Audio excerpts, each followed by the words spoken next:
एक कीड़ी बैठी हुई थी। क्या बैठी थी? कीड़ी। एक हॉस्पिटल में चेयर के वहां पर एक चींटी यानी कीड़ी बैठी हुई और उस वक्त वहां से एक लोमड़ी गुजर रही है।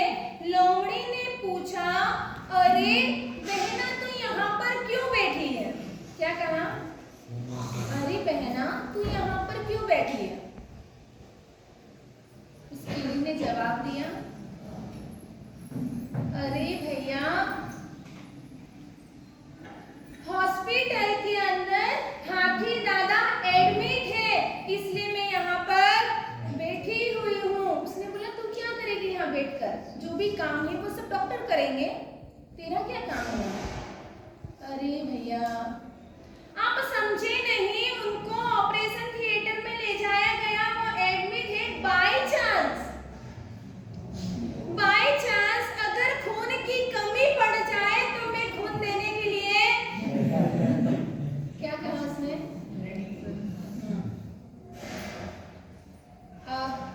हाथी को खून कितना चाहिएगा मालूम है ना? वो इतनी सी मामूली सी कीड़ी के पास कितना खून होगा, हाथी को कितना चाहिए? यह देखकर, यह बात सुनकर लोमड़ी को हंसी आ गई, वो वहां से रवाना हो गई। हमें भी उसकी बात पर हंसी आ रही है, लेकिन उसकी बातों में दम है। भले ही चींटी उसके काम में आए या न आए, लेकिन फिर भी चींटी के मन में उसके प्रति दया है, समर्पण भाव है कि मैं उसको कभी न कभी किसी भी तरीके से उसके लिए काम आ जाऊं। एक उसके अंदर जो समर्पण भाव रहा गया है, श्रद्धा भाव जो रहा हुआ है, उसको हमें देखना है। आज हमारे यहाँ नवकार मंत्र की आराधना चल रही है। आज से हमारे यहाँ नमस्कार महामंत्र, जिसका नाम है श्री पंचमंगल महाश्रुत स्कंद। क्या नाम है शास्त्रीय नाम? आज याद हो जाएगा आपको, मुझे लग रहा है। आज याद करोगे या कल सुनाओगे मुझे? श्री पंचमंगल महाश्रुत स्कंद। मंगल महाश्रुत स्कंद। महाश्रुत यानी बहुत ज्ञान का भंडार। दुनिया में जितना भी है उन सबका समावेश इसके अंदर करा गया है, उसका नाम है पंचमंगल महाश्रुत स्कंद। इसे नमस्कार महामंत्र की आज हम आराधना करने के लिए जा रहे हैं। बचपन से हमें मिला है। जब बच्चे का अपने घर पर जन्म होता है, जन्म होने से ही उस बच्चे को हम नवकार मंत्र सुनाते हैं। जन्म से लेकर अंतिम अवस्था तक अगर आप कोई गुरु भगवंत के पास जाए या किसी की तबीयत खराब हो, अंतिम समय चल रहा हो, उस वक्त भी आप क्या कहते हैं, क्या सुनाते हैं उस व्यक्ति को? नवकार। 14 पूर्वधारी जो होते हैं, अभी आज के समय में कोई भी 14 पूर्वधारी नहीं है। 14 पूर्वधारी जो होते हैं वह भी अंतिम समय में नमस्कार मंत्र का शरणा लेते हैं। 14 नमस्कार महामंत्र के अंदर 14 पूर्व का सार है। 14 पूर्व का सार ये जो अपने यहाँ चल रहा है ना, आज से नवकार मंत्र के प्रवचन स्टार्ट हो रहे हैं अपने यहाँ। 9 दिन की आराधना में नवकार की महत्ता बताएंगे आपको कि नवकार क्या चीज है। आज हमें जो फ्री में मिल रही है उसकी हमें क्या वैल्यू है वैल्यू? नहीं है। आप रास्ते में से गुजर रहा है कोई छोटा सा बच्चा गुजर रहा है, उसको एक कोहिनूर हीरा दिख गया, उसको मालूम नहीं, वह समझेगा एक कांच का टुकड़ा है, और कांच का टुकड़ा समझकर वो उसने उठा लिया। वो खेल रहा है, खेलते खेलते खेलते, क्योंकि कहते हैं किसी भी एक चीज में अपना मन नहीं लगता है। थोड़ी देर मोबाइल चलाएंगे, फिर थोड़ी देर वो व्हाट्सएप चलाएंगे, थोड़ी देर बातें करेंगे, थोड़ी देर टीवी देखेंगे, थोड़ी देर खाना खाएंगे। ऐसे हमारा दिन हम पसार करते हैं। एक ही चीज में अगर बिठा दे, आपको बोल दे कि आज सुबह से लेकर शाम तक आपको टीवी या मोबाइल चलाना, आप चला सकते हो या देख सकते हो? आंखें दर्द करने लगेगी, सिर दर्द करने लगेगा, आपको घबराहट होने लगेगी, हमारी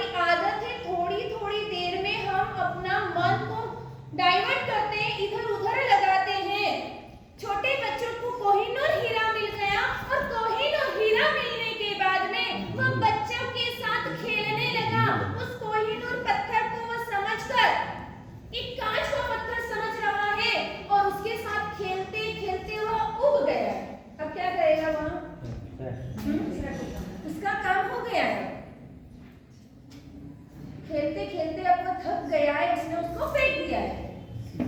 और जैसे ही वह फेंका, बाजू से कोई जोहरी निकल रहा था और उस जोहरी ने देखा कि अरे यह पत्थर नहीं है तो कोहिनूर हीरा है। क्या है? कोहिनूर हीरा है। जैसे ही उसे दिखा और उसने उसको उठा लिया। हम किसकी तरह हैं? उस बच्चे की तरह है। आज हमें वो नमस्कार महामंत्र मिल गया है। कहते हैं दुनिया में कई मंत्र हैं, है ना? सभी धर्म है, सभी धर्म के रक्षा मंत्र कुछ ना कुछ है। हिंदू धर्म का है गायत्री मंत्र, ओम भूर्भुवः स्वः। हाँ, ऐसा गायत्री मंत्र है। ओम नमः शिवाय करेंगे वह। मुस्लिम्स लोग क्या कहेंगे? अल्लाह अकबर। हाँ, हिंदू धर्म का मंत्र अलग है, मुस्लिम लोगों का धर्म अलग है। सिख ईसाई कई धर्मों के अलग अलग मंत्र है। ऐसे ही अपने जैन धर्म का भी मंत्र है, लेकिन उसको मंत्रों का सिरताज महामंत्र कहा गया है। अब ये महामंत्र क्यों कहा गया है? कभी आपने पूछा है, जाना या जानने की कभी कोशिश की है कि इसे मंत्राधिराज क्यों कहा गया है? पंच परमेष्टि है तो क्या हुआ? उनके भी कोई परमेष्टि तो होंगे ही सही ना? उनके भी भगवान है। सभी धर्मों के अंदर उनके भगवान का क्या कहते हैं? बुद्धम शरणम। बौद्ध लोग क्या कहते हैं? बुद्धम शरणम गच्छामि। ओम नमः शिवाय। हर धर्मों के अंदर उनके भगवान का नाम आता है। बुद्धम शरणम गच्छामि यानी मैं बुद्ध भगवान की शरण को स्वीकार कर रहा हूँ। हाँ, मैं उनके पास में जाकर उनको शरणम यानी कि मैं अपना शीश झुका रहा हूँ, उनके पास जा रहा हूँ, उनकी शरण को स्वीकार कर ला रहा हूँ। लेकिन अपने धर्म में क्या बताया है? अरिहंते शरणम पवज्जामि। क्या कहा है? कितना डिफरेंस है देखना। अरिहंते शरणम पवज्जामि, मैं अरिहंत की शरण को प्राप्त कर रहा हूँ। मुझे जो अरिहंत परमात्मा मिले हैं मैं उसको ग्रहण कर रहा हूँ। उनकी शरण को वो जाने की बात कर रहे हैं और मुझे प्राप्त हुआ है। दोनों में एक ट्रक जा रही है और एक ट्रेन जाना, कितना फर्क पड़ गया? ट्रक अगर जाएगा तो गलत रास्ते पे जा सकता है, वह रास्ता भटक सकता है, लेकिन ट्रेन का रास्ता भटकेगी नहीं भटकेगी। उसी तरह से हमारा जो धर्म बताया है वह ट्रेन की तरह बताया है। आप कहीं से भी निकलेंगे, लेकिन अंतिम अवस्था जहां आपने को पहुंचना वहीं पर आप पहुंचेंगे। अन्य धर्मों में उनके भगवान की बात कही है। अपने महामंत्र के अंदर किसी ऋषभदेव भगवान का नाम नहीं है, शांतिनाथ भगवान का नाम नहीं है, महावीर स्वामी भगवान का नाम नहीं है। अपने महामंत्र के अंदर किसकी बात कही है? गुणों की बात कही है, शक्ति की बात कही है। केवल एक अरिहंत की बात नहीं कही है। उनके अंदर रही हुई शक्तियों की बात कही है, उनके अंदर रहे हुए गुणों की बात कही है। उनके गुणों को नमस्कार कर रहे हैं। और ऐसा मेरा महामंत्र, इसीलिए इसे महामंत्र कहा गया है। शक्ति चाहिए तो मैंने एक बार बताया था किसके पास जानी पड़ेगी आपको? शक्ति चाहिए तो दुर्गा के पास जाना पड़ेगा। सरस्वती चाहिए, विद्या चाहिए तो सरस्वती माता के पास में जाना पड़ेगा। लक्ष्मी चाहिए तो हमें लक्ष्मी माता के पास जाना पड़ेगा। लेकिन अगर सभी चीजें चाहिए तो हमें किसके पास जाना पड़ेगा? इसीलिए बताया है देवों में श्रेष्ठ है अरिहंत प्रभु। क्या बताया है? देवों में अगर जो देवों में उच्च देवों में श्रेष्ठ है यानी वितरागों में वितराग है मेरे अरिहंत देव वितराग। तीर्थों में शत्रुंजय और मंत्रों में नमस्कार महामंत्र। नवकार की इतनी गरिमा बताई। तीर्थों में शत्रुंजय तीर्थ, जग में तीर्थ दो बड़ा, शत्रुंजय ऐसे दो इस विश्व के अंदर, इस दुनिया के अंदर ऐसे दो तीर्थ बताए हैं, एक गिरनार और एक शत्रुंजय। शत्रुंजय का दूसरा नाम क्या है? तीसरा नाम कितने नाम है शत्रुंजय के? सिद्धाचल। ऐसे 108 नाम में बताए हैं, 21 नाम भी शत्रुंजय के बताए हैं, उसमें से 3-4 नाम अपने को मालूम है ना, विमलाचल, शत्रुंजय, पालीतना, सिद्धाचल है। अगर सिद्धाचल का मीनिंग्स भी बताएं तो हमको वह सिद्धाचल तीर्थ हमको एक उपदेश दे रहा है, संदेश दे रहा है कि हे आत्मा, हाँ, तुझे सिद्धाचल आना है तो पहले तू सीधा बन जा। हाँ, सही है ना? सिद्धाचल, अगर तू सीधा चलेगा तो ही सिद्धाचल पर तू पहुंच पाएगा, और सीधा बन गया तो तू सिद्ध गति को भी प्राप्त कर लेगा। शत्रुंजय की इतनी महात्मा है कि यहाँ पर अगर हम शत्रुंजय पर, अगर कई लोग समझते हैं कि शत्रुंजय पर आदिनाथ भगवान का मोक्ष होगा, भाइयों में तो सब यही मानेंगे अधिकांश। कहाँ पे हुआ आदिनाथ भगवान का? के बच्चे के लोग मैंने बोलना है। हाँ, ये भाइयों की परीक्षा है। हाँ, अष्टावक्र। फिर शत्रुंजय पर क्यों बिठाया है भगवान को? पूर्व नवाणु पार मेरे भगवान, इसे उनका समोसरण रचा गया है। इस वजह से यहाँ पर परमात्मा आदिनाथ की प्रतिमा को विराजमान किया है।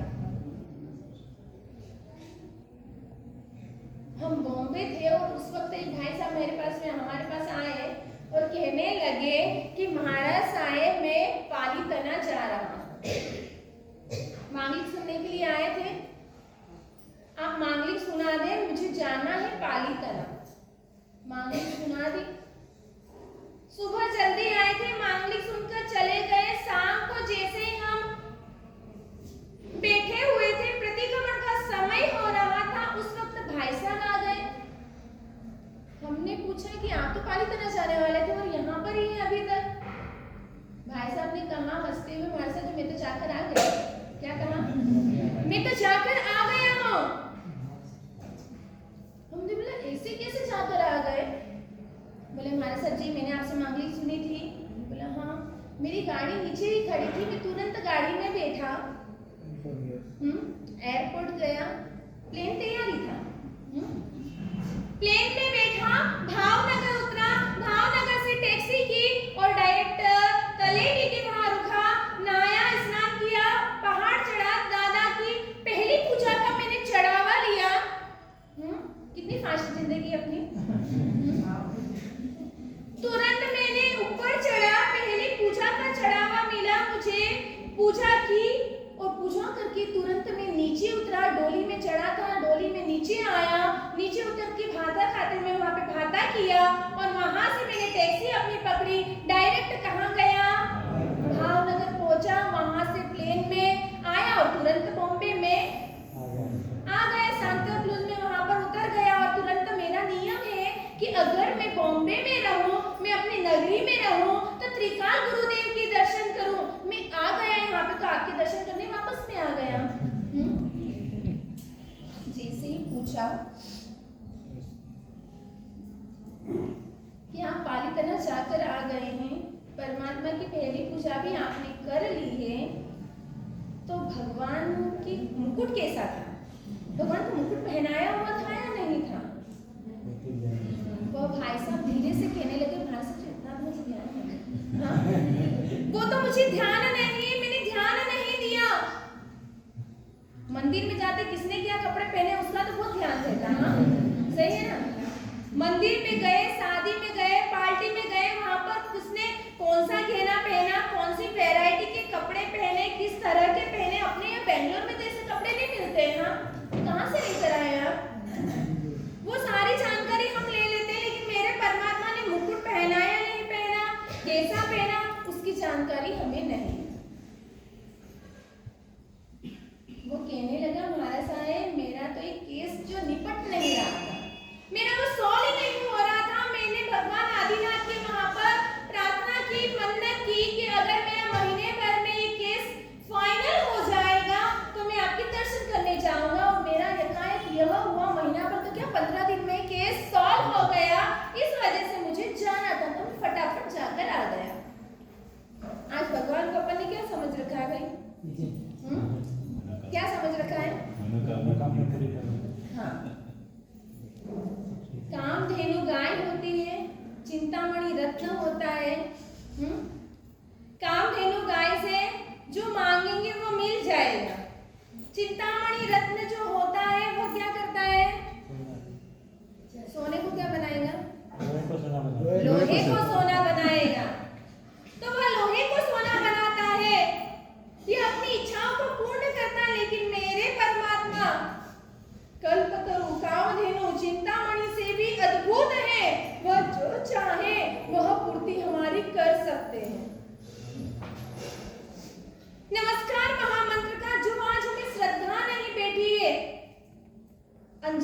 गांव में जब घूमते हैं, अदर समाज के, अन्य समाज के जो लोग हमारे पास आते हैं, बैठते हैं, और उसके बाद में हम उन्हें नवकार मंत्र सुनाते और कहते हैं कि इस नवकार मंत्र का यह महात्म्य है, उनको इतनी श्रद्धा बैठ जाती है, इतनी श्रद्धा बैठ जाती है, यकीन ना करो, एक बार हम कहते हैं उन्हें कि नमस्कार महामंत्र दिन में आप 7 बार गिने, 12 बार गिने, 27 बार गिने, वो स्टार्ट करते हैं, उनको इतनी श्रद्धा बैठ जाती है और रियल में उनका जो काम नहीं होता वो काम उनका हो जाता है।